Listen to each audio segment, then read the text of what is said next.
On this episode of Mom Sipping Sangria, there's nothing about what we're going through that isn't supposed to be exactly the way it is. I'm good. Let's do it.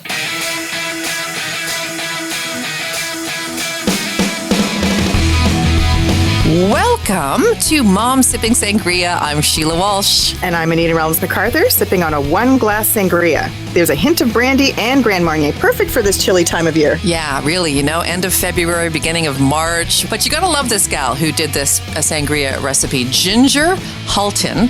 She's tackling sustainability, helping the environment, and a sangria recipe in the same post. Like, who knew sangrias could help save the planet, Anita? I guess if you use organic fruit, maybe? I guess so. Speaking of saving the world, we are so happy to have Dr. Natasha Sharma, emotional fitness expert and entrepreneur, with us again. It's time for her to talk us all down. My gosh, COVID just continues. Dr. Sharma will be joining us a little later on and staying for the entire episode, so that should be fun. Anita, what's been going on since the last time we talked? It was like a full month ago. Well, COVID and anxiety and stress. No, actually, I also started a new part-time gig, actually, with CBC Kids. So that's been going pretty well. But, it's kind of interesting having to juggle that with a few other part-time jobs that I have and, keeping the family going and everyone's mental health in check. And then, of course, our lovely dog, Walter, went and hurt his paw. How? And it's taking forever to heal. We took him out for a walk, and I think he probably got some salt in it or something like that in one of his pads. And so he's just been licking it like crazy. He finally got a cone on his head, which he loves, as you can imagine. But it's just taking so long for it to heal. It's driving us crazy. Oh, I'm so sorry. Dogs in the salt, right? Like, that is a real tough thing. I see these dogs with boots on, and I put boots on our dog, Scotia, and she would rather get salt in her paw, quite frankly, because she hates that. So I don't know what the right answer is. Well, Walter will not. Like, when we first got him, we couldn't even wipe his paws. Like, his paws were completely off. Like, no way, you're not going near them. So now that we can actually wipe them and everything, that's fine. But yeah, so he will not put any of those kind of little booties on or anything. But his lip is he's been licking it so much that his lip has even raw. So it's like, oh my God, dog, you're driving us crazy. Yeah, right? If you need to keep on piling things on. Oh my God. As if we don't have enough on our plate. And how about you, Sheila? It's been pretty uneventful. I bought a new mascara. That's probably pretty exciting. The old one glopped up from lack of use, right? Because I'm not wearing makeup these days. And I would go through a mascara, in a year, probably 2 or 3 of them. And, pulled it out the other day and it was as dry as a bone. And I'm like, okay, time for a new mascara. Also started Tai Chi, adding that to my toolbox. Fun. So, when you're talking about battling stress, I don't know what is in your toolbox, but I do have ongoing list of mine. And it's, vitamins, supplements, light therapy, regular therapy, walking, working out, essential oils. Thank you for that, by the way. Yoga, meditation, relaxing music. And then, oh my goodness. Yeah, and screaming out loud, can't do that. So I thought, why not Tai Chi? It's quiet. Do you schedule that time in for yourself? What do you do? Honestly, I try to between this window of time, and then if I don't do it, I'll just try to jam it in somewhere else. So it's tough. Before COVID, I was able to keep more of a schedule. You work around the structure, and we don't have structure, and we have everybody using things at all times. So no, it's when I can. How about you? Are you able to kind of go with the flow, or? I find if I don't do something for myself first thing in the morning, it just doesn't get done. So I have to schedule. I have to set the alarm, even though we're in COVID and I could sleep in longer. If I don't set that alarm and say, this is what's happening before I actually get to any kind of work, then it just won't happen. So it's got to be done in the morning for me if I'm going to do it. Well, that makes sense. It makes sense. And it's really important that we do schedule those things for us, right? Absolutely. So I think a lot of us are looking for ways to continue to get through this wonderful COVID time. And that's where our guest co-host for the episode comes in. This is her third time on Mom Sipping Sangria. So she's officially a regular now, Sheila. She is a regular. I'm stamping it. We have Dr. Sharma joining us today. She's the owner of NKS Therapy.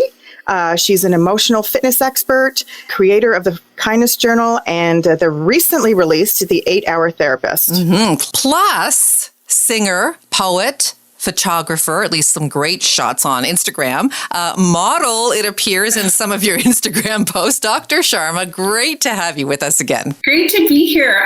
That's a long list of things. I don't know about the photographer one. I think somebody else may have taken a lot of those photos you might be referring to. But anyway. So Anita and I just caught up from the last time she and I spoke. The last time we spoke to you was actually back in September, which is crazy because time is just flying. How are things in the Sharma household? They're okay. I don't think we have as much stress with respect to the parenting piece. I think that's been relatively smooth for us, thankfully. But I think, we've been, like most people, I think we're stepping into that narrow range of sensation, like sensory deprivation almost. So the sort of monotony, the mundaneness is starting to set in. It took a while, I think, for us, but we're okay. We're healthy. We've always been healthy, and everyone we know is healthy. So, we're doing okay. Well, we kind of half joked at the top of the show that it's time for a talk down for some of us who are, starting to go through that COVID fatigue all over again. And even for myself, we live in a different area. We're at the east end of town, and things have started to open up for us. And so it's readjusting the kids to all of that as well. So it's just like, panic sets in all over again. So we're just going to throw out a couple of scenarios your way and get some of your advice. Sound okay? Yeah, sure. Okay. So we're going to start with those of us who may have had kids at home trying to navigate this new, way of learning that keeps evolving, as I just mentioned, time after time. So how can we help kids and ourselves and even the teachers when it comes to, the learning environment? Well, I think to help our kids, in this kind of situation, I think the way kids are responding really is dependent on their age. And most younger kids are very apt to go with the flow because kids are extremely resilient. They are what I like to call the original highest level beings. And what I mean by that is that they don't think the way adults do. And I mean that as a compliment. They just jump in and go with the flow much more readily and easily. And they very much live in the now. And I think for most kids, their ability to adapt to what's going on around them and all of us is much higher than the average adult. So, for the younger kids, mine are 4 and 7, it's been, I think we have tended to maybe underestimate that. And I think as parents, what we really ought to be looking at is how we're handling that and sort of how we're navigating it, because that, I think, becomes a critical indicator of how the kids will respond. I mean, they're really a reflection of how their parents are doing and managing their own selves. And that's not to say that as parents we have to be perfect, but we certainly have to be, I think, at a higher level than our children. Now, that being said, I think older kids, teenagers, especially, 15 plus, would have different needs and certainly be experiencing things a bit more differently. But I think the same advice applies even in those situations where parents really need to look at how they're communicating with their children and what it is that they are, how they are living their lives day to day really is the model that becomes what the kids in the family will adopt or will be observing.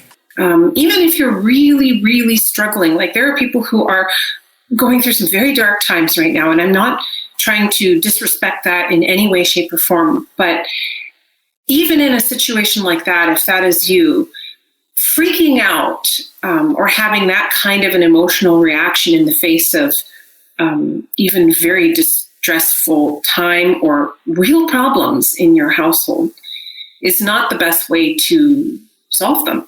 Right. Easier said than done as someone who freaks out regularly.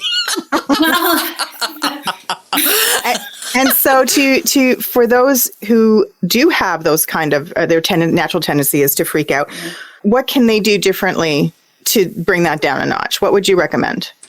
Well, so I mean, I don't, the term neurotic can be mistaken and to be a very negative thing, but it's a term that is really descriptive in nature. It's not an inherently bad term, but it is sort of a term that can be used to describe the tendency to overreact or inflate or amplify a negative circumstance. And I think people who are prone to that, being that way, really need to examine their thinking, like what's going on in my mind that is, what is the reality that I'm creating? What am I focusing on in this? Because what we focus on expands, no matter what the situation is. That is sort of a universal law.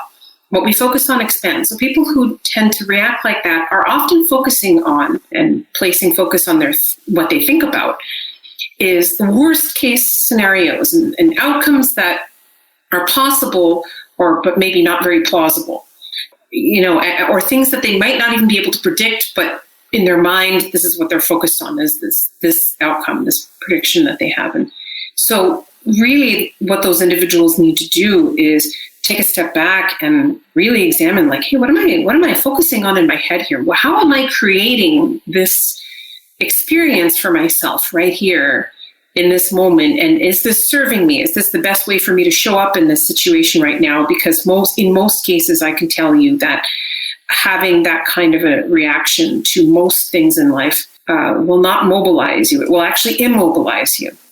That makes sense. And I have a feeling your 8-hour therapist, which we're going to talk a little bit more about, would probably touch on these things and do a lot of self-exploration to see if you do fall in that category. Yeah, absolutely. The program is really a whole academy almost of 8 courses that span the range of different topics, going from understanding how to change our thinking and how the power of changing our thinking empowers us to change how we feel, and how our entire experience of life is mental. Really, at the end of the day, even the way we observe and interact with form, like physical form, is still a mental experience. So it teaches us about that. And then it goes through the sort of different erroneous or thinking errors that we tend to have as humans that create distress for ourselves, and how we can actually tackle some of the most common problems that we have, like depression and anxiety, and even managing anger. And it's really the ultimate goal of the program of the 8-hour therapist is for people to live at their fullest potential.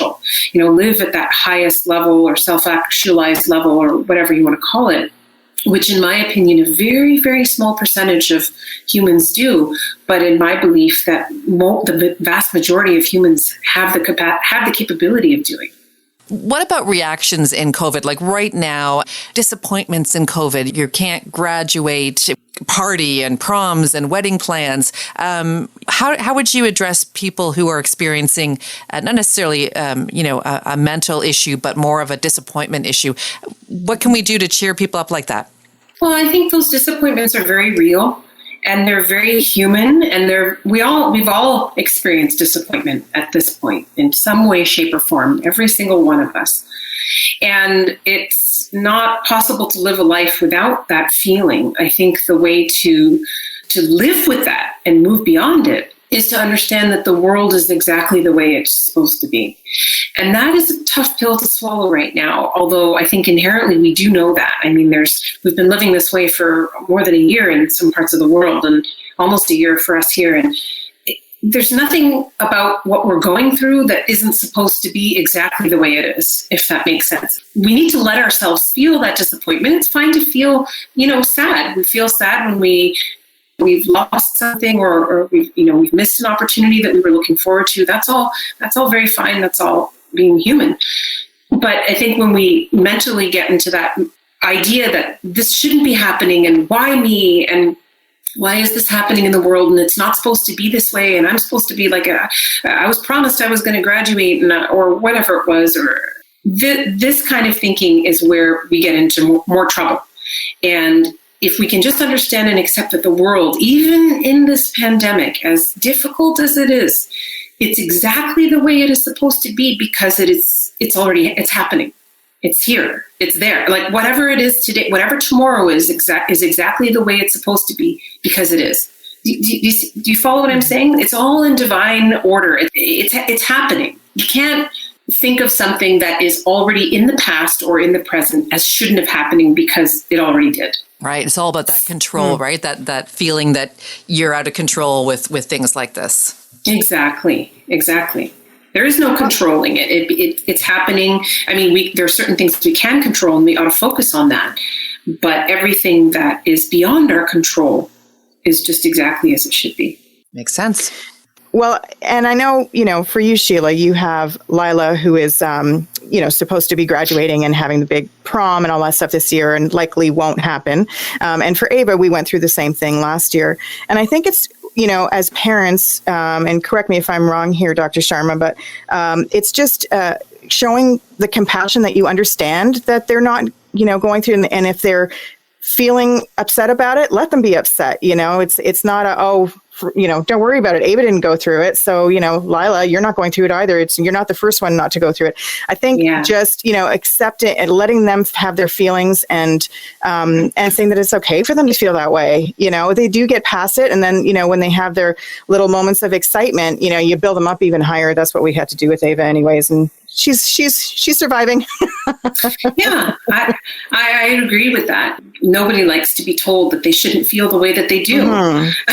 Even when it's completely neurotic, you still shouldn't tell someone that you shouldn't be feeling that way, because they are. Again, there's that word again. It's exactly what's unfolding is exactly the way it should be.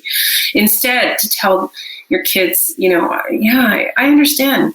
I understand how this could be really sad for you. And focus first on the feeling, the experience that they have, and joining with them, and then maybe even sharing an experience of your own, not to compare, because none of us have ever gone through what our kids are going through in terms of missing out or school and what they're, how they're having to go to school right now. But, just connecting with an experience where you lost something or were sad of your own can be a really powerful thing to help them realize that these things do pass, and eventually you can kind of remind them of that.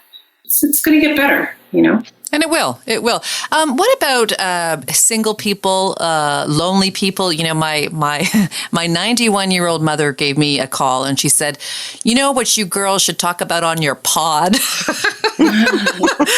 How lonely people and elderly people, we need that touch. We need that human interaction. We're all dying of, a broken heart, never mind COVID. And I thought, that's great, but there's not a really easy answer because we've got to do what, public health is telling us. And so we're not putting them in jeopardy. Is there an answer for something like that, Dr. Sharma?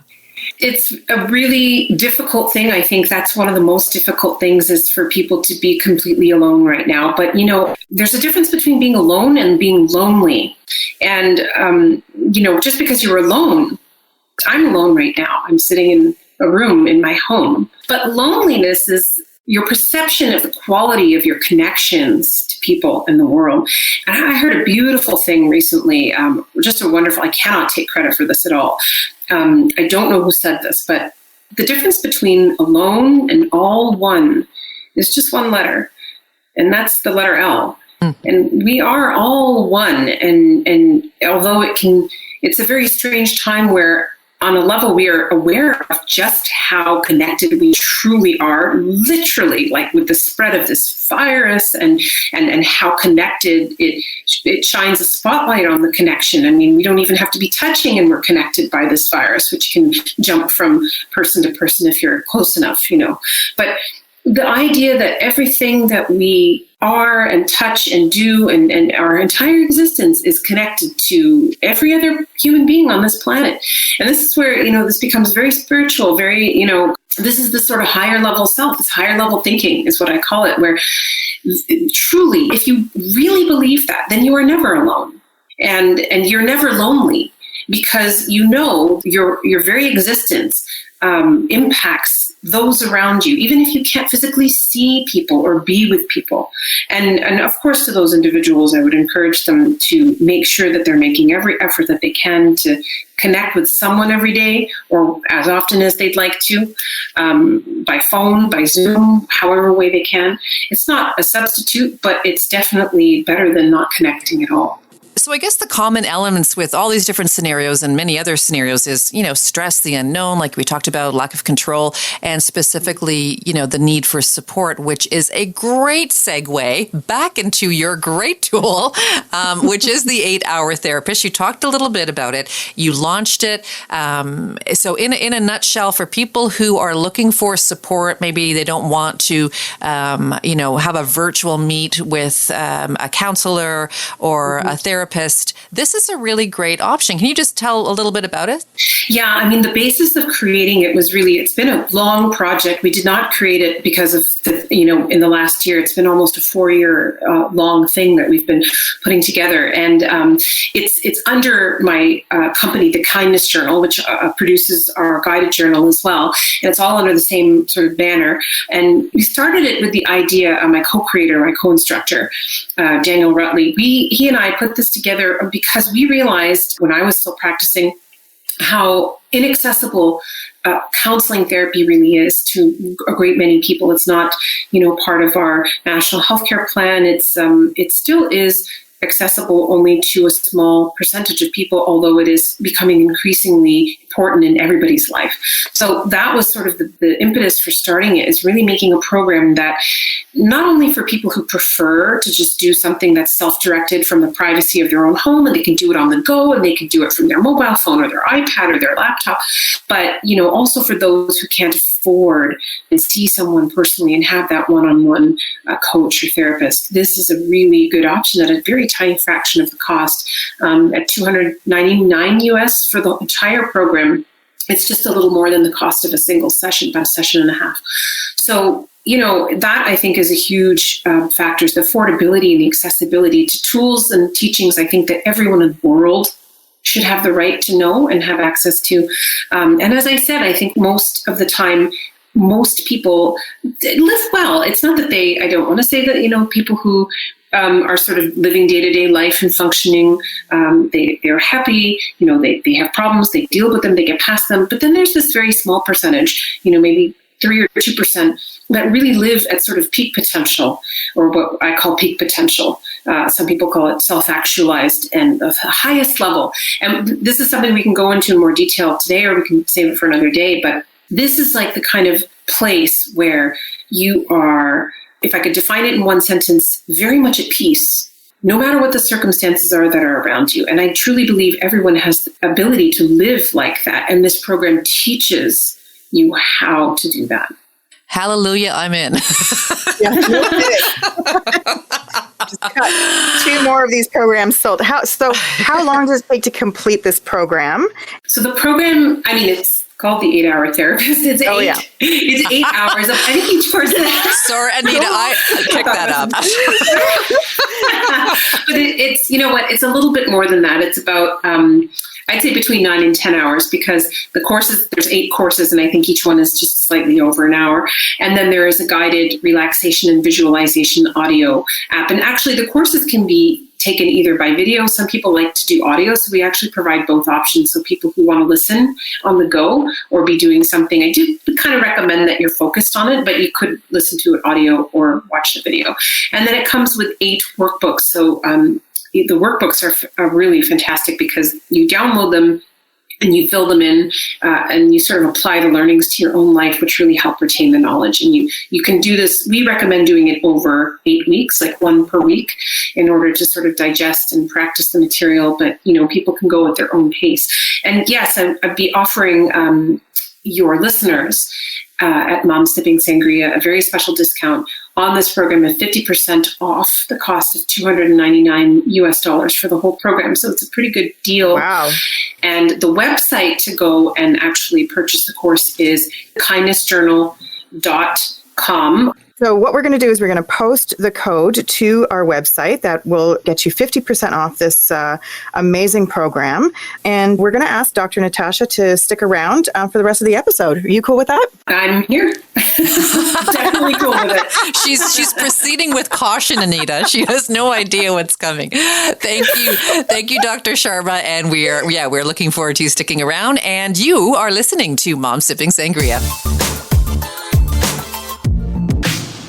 it's time to raise a glass or take a pass. And this is where we cheer someone or something great, or we toss a sangria over their head. Dr. Natasha's sticking around. So guests first. Is there someone or something you would like to raise sangria to, Dr. Sharma? I actually have been very grateful this past year for a number of people, always for my family and, of course, my friends and our health and my children, etc. But this year I'm really extra grateful for my parents. I think a lot of people will relate who are very fortunate to have parents who are close by, who can lend a supporting hand, and they have been really helpful in just helping us to get a break, when we needed one, when we didn't have any options for getting a little time to ourselves, myself and then my husband and I together. So I'd like to raise a glass to my parents and my in-laws. Very nice. All four. That's wonderful. So I'm actually going to raise a glass, but then I'm also going to toss a sangria. So I'm going to sort of springboard off of what Dr. Sharma just mentioned, and I'm going to raise a glass to my dad, because my dad, he lives in Montreal, and all of his kids are here, the Toronto side. All of his grandchildren are this side, and it's been months and months and months since my dad's since we've seen him physically and been able to hug him and all that kind of stuff. And he's really having a hard time. I mean, he does have people there, but it's not us.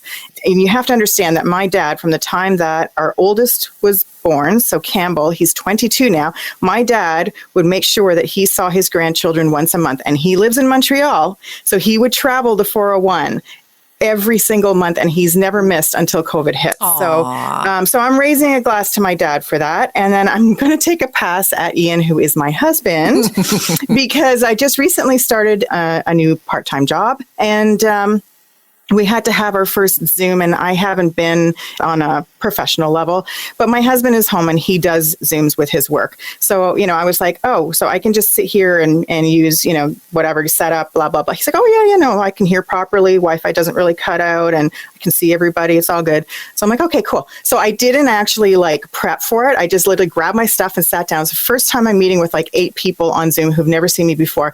I press the on thing. I can see them and I can hear them. They can hear me, but I was in such a huge shadow for 2 hours. Nobody saw what I really even looked like. I was so mortified. The mysterious woman on the other side of the camera. Very mysterious.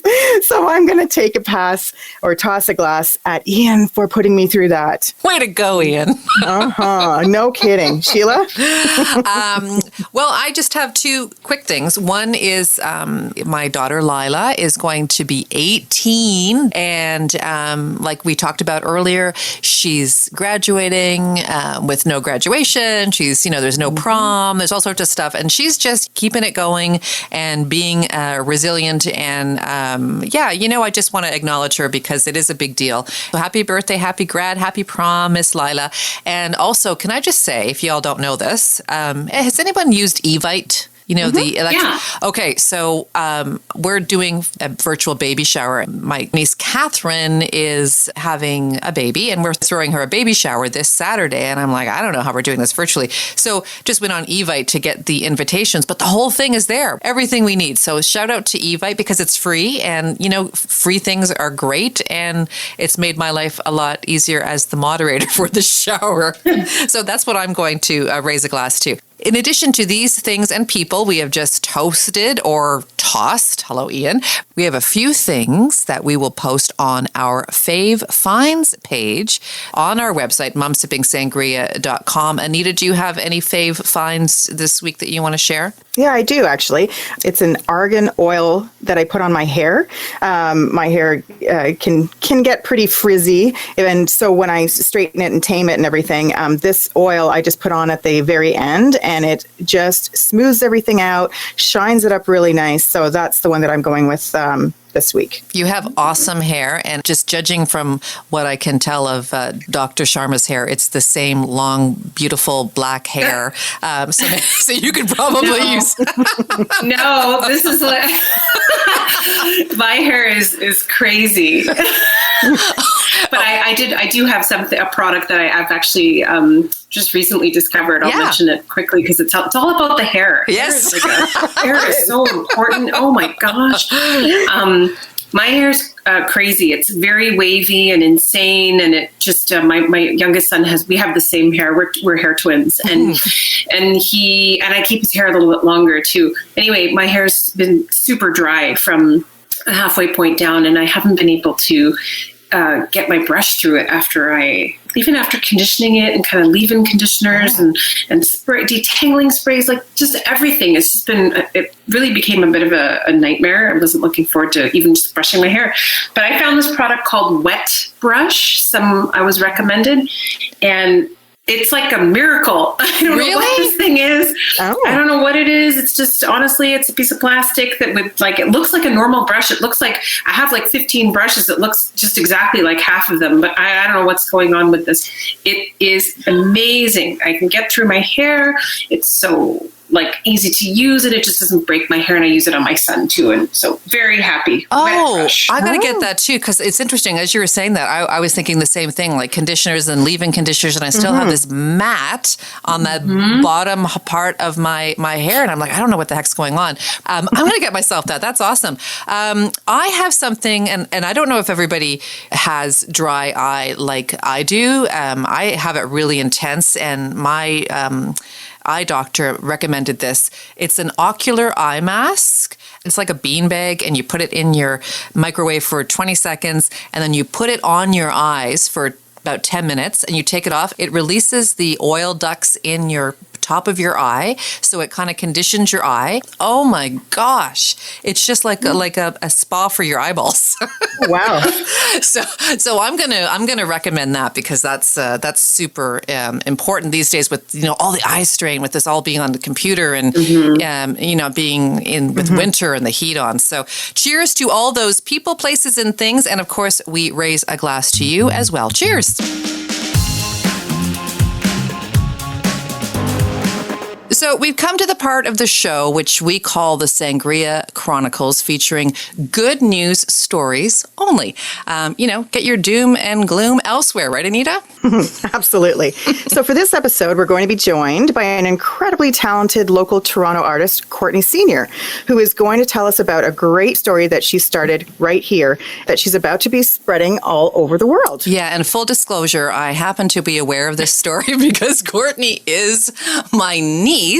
Don't hold that against her. Absolutely not. This is something so amazing that, we wanted to share with everybody, being my niece or not. So, Courtney, tell us about International Art and Found Day, how it started, what's happening in a couple of weeks. Sure, yeah. So, first of all, thank you for having me. I'm so happy to be here. Yeah, so Art and Found actually started 5 or 6 years ago now. It started as just me and myself and I started painting a lot. And so I wanted to share it, but I was very scared of selling it because there's a lot that goes into that is very difficult. Pricing, packaging, all of these things I knew nothing about. So I thought that I would just give it away, but the marketing person in me knew I had to kind of make it a bit bigger than that. So I packaged it up in nice packaging, and I put a note on the outside, and I said, "Hi, I'm an original piece of artwork. I need a loving home."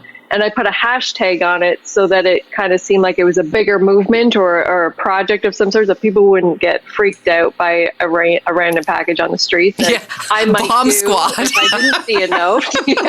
Full disclosure, this is not a threat to you and your safety. So I started doing that, and I don't even think I tried to sell anything until I did about 15 or 20 of those. And I started getting feedback from the people who would pick them up. I left a note inside with my contact information, and they would email me or contact me on Instagram and tell me they got it. It was just in my neighborhood, so it was kind of my neighbors, I guess.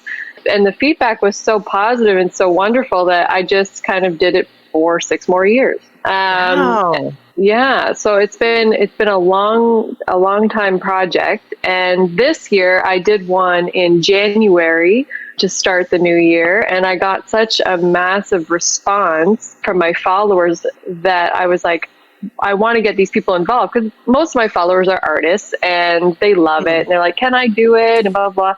And of course, by all means do it. But why don't we all do it together?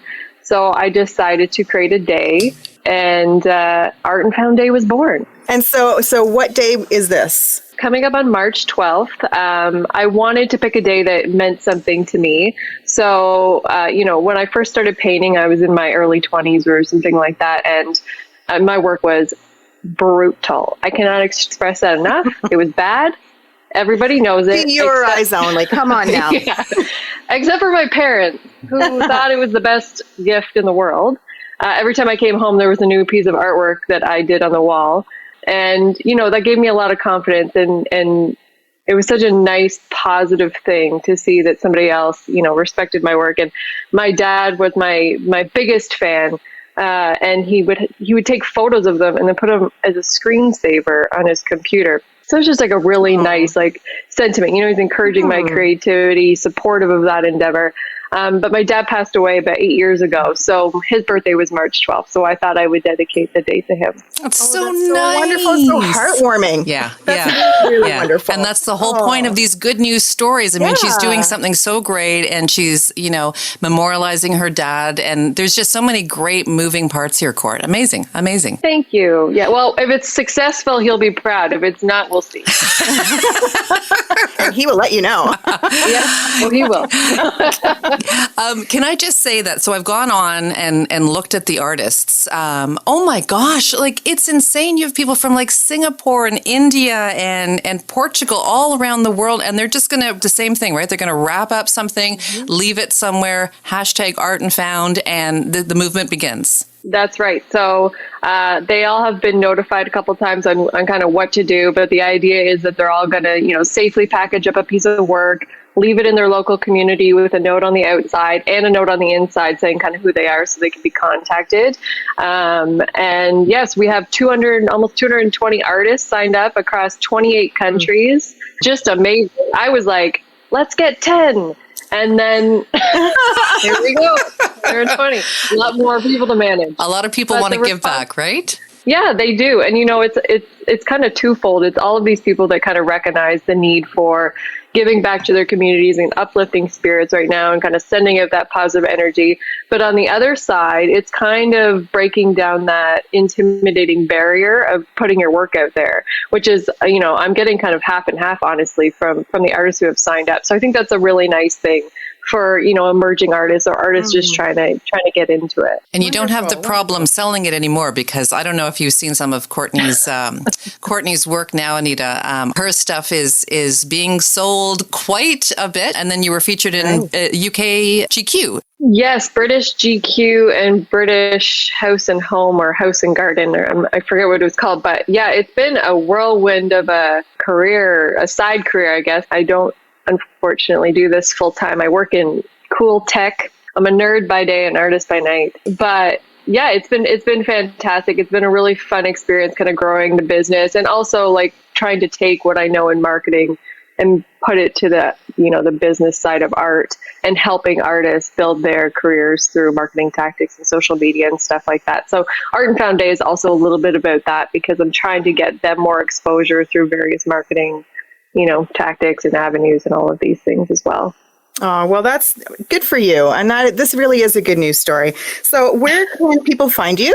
The Art and Found Day is actually just at Art and Found Day on Instagram. And then for my own artwork, it's just courtseniorart.com and at Court Senior Art on YouTube, Instagram, Facebook, all of those places. Can people still sign up? Oh, absolutely. You can sign up to the last minute. Perfect. I actually want people to do this beyond March 12th. I just thought it would be really cool to think that, one thing is all these people doing it on one day is it's so wonderful. Oh, well, fabulous. Well, thanks for coming on and, good luck with that. I can't wait to see where it goes. Thank you so much. Courtney is so proud of you. So if you have a good news story to share, or you would like to cheer someone who did something that made you or others happy, we would love to hear about it. You can send it in via our website, momssipping.sangria.com. I'm so inspired by Courtney. That story is just amazing. That good news story is just awesome. And it's so nice that you can, find something a passion to lose yourself in, because, work can drag you down. It's not always fun. So it's just so nice to have that kind of an outlet. Dr. Sharma, I think we saw recently that you sing. So tell us a bit about that. Oh, gosh. Well, yeah, so I've always sang, I guess maybe since the age of 13, 14. And for me, it is really my truest passion, is what I've called it. And it has been the one thing in my life that I just can lose myself in, and time literally stands still.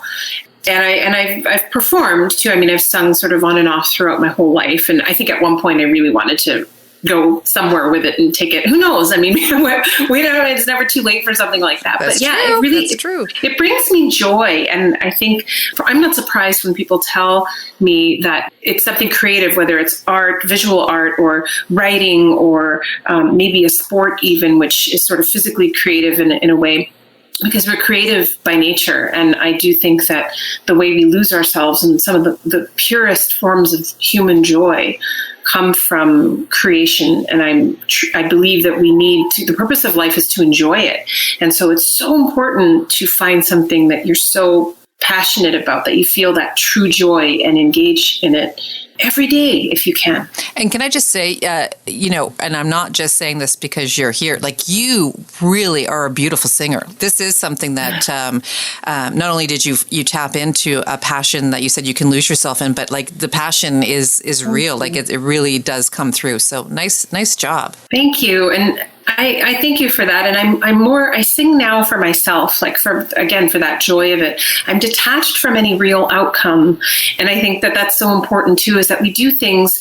It's nice to be told that I've always, received such nice feedback and compliments about my singing. But what's more important is that we do these things simply because they bring us joy, and that we're detached from the outcome of, it's fine if you become a professional singer or a famous artist or what have you. That's all fine. Nothing wrong with that. But like truly doing it because it fills you is very important. It's the most important thing. You know what just popped in my head? Like I was thinking, yeah, like if you're not a very good dancer, like Elaine from Seinfeld, she loved to dance when she was horrified. Isn't that the best? She danced like she didn't care.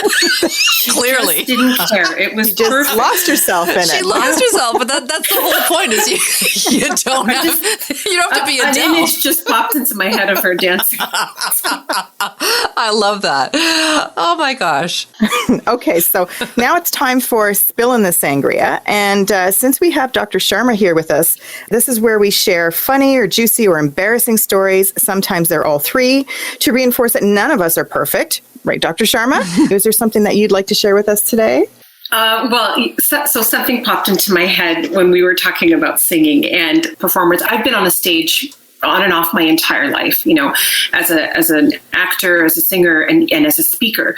And when you're on the stage, you have plenty of embarrassing moments that are in the context of the stage. So those are no fun. I'm not going to talk about one of those. Every actor, every performer has them.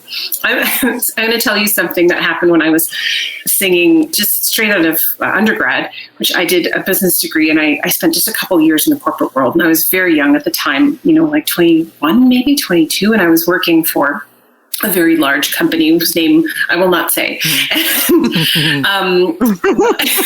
This story is really embarrassing. At that time, I would reach at any opportunity to sing almost anywhere. I'm a little bit more discriminating now, but so the person who hired me into the position, straight out of my undergrad, he was leaving the company like shortly after I joined, maybe 3, 4, 5 months, and they had this party for him. He was kind of an older gentleman. Like at the time, I was 21, so he probably looked older than he actually was from my perspective. But I would guess maybe like 30. No, I would say something like maybe late 50s or so. And so I don't know where he's going, but we had this party, everybody, the department, and I was going to sing at this event. The song I chose was, if anyone's familiar with Macy Gray, and it was, what was it? Kind of walk away and I crumble. Yes. My world crumbles when you're not here. Yeah. Okay.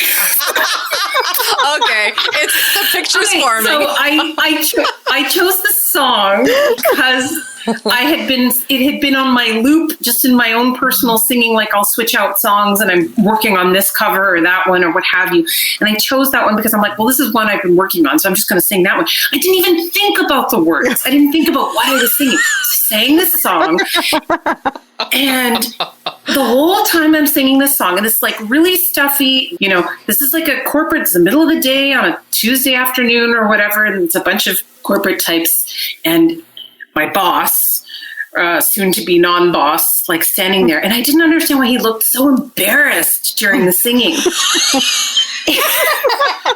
And later on, so somebody came up to me afterwards and they said, how could you do that? It wasn't really the nicest reaction, actually, either. It was more like, what the? Like, what the hell were you thinking? I'm like, what are you talking about? I was so oblivious. It was really like it felt like a really uber dumb moment. And they said, like, how could you sing that? I'm like, what are you talking about? What was wrong? I mean, this is, your singing was really nice. You're a great singer, but how could you sing that song?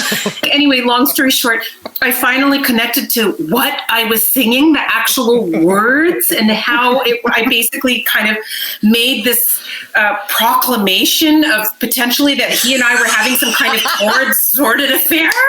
And oh my God, it was, we never spoke of it again. It was like nothing ever came of it, but it was mortifying, and I knew kind of how it had come across, and I just I didn't address it. I just forgot about it. Nothing came of it, but it was mortifying for me. I still kind of occasionally will flash back in my head and just hand to the forehead, like, oh my God. Well, we were so happy we were able to recollect that memory for you. Was his wife there giving you the stink eye, going, what the hell? He was not. I don't know if he was married. This is a long time ago now, almost 20 years ago, and honestly, I have no idea. That's great. We all have those moments. Oh my gosh! And I mean, Anita and I have not run out of material yet. No. All right. Well, thank you so much for letting us hang out with you, and we hope you're staying well and healthy. Remember, past episodes, fave, fine, sangria recipes, and other great stuff can be found on our website, momsippingsangria.com. So before we sign off, we will leave you to sip on this question, and I'm going to pose it to both Anita, of course, and Dr. Sharma. So here's today's question. What was the last game you played? Uno. Okay. Telestrations. What is that? Oh, yeah. Oh, that's a fun game. That's it's kind of like Broken Telephone, except you use images. It's really funny. It ends up with everybody laughing at the end. So it's called Telestrations. Telestrations. Excellent. Okay. Well, that's it for now. We want to thank Dr. Natasha Sharma for hanging with us for the whole episode. We hope it wasn't painful. Maybe you need your own therapy now. After telling that story, oh God. Yeah. You're a brave woman. Till next time, have a good one. Have a good one. And don't forget to check us out on Facebook, Instagram, and Twitter. We are Mom Sipping Sangria.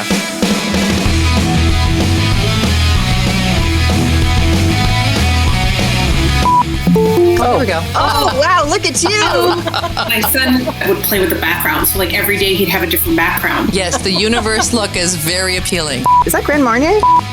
Mom Sipping Sangria is produced by Elm Podcasting.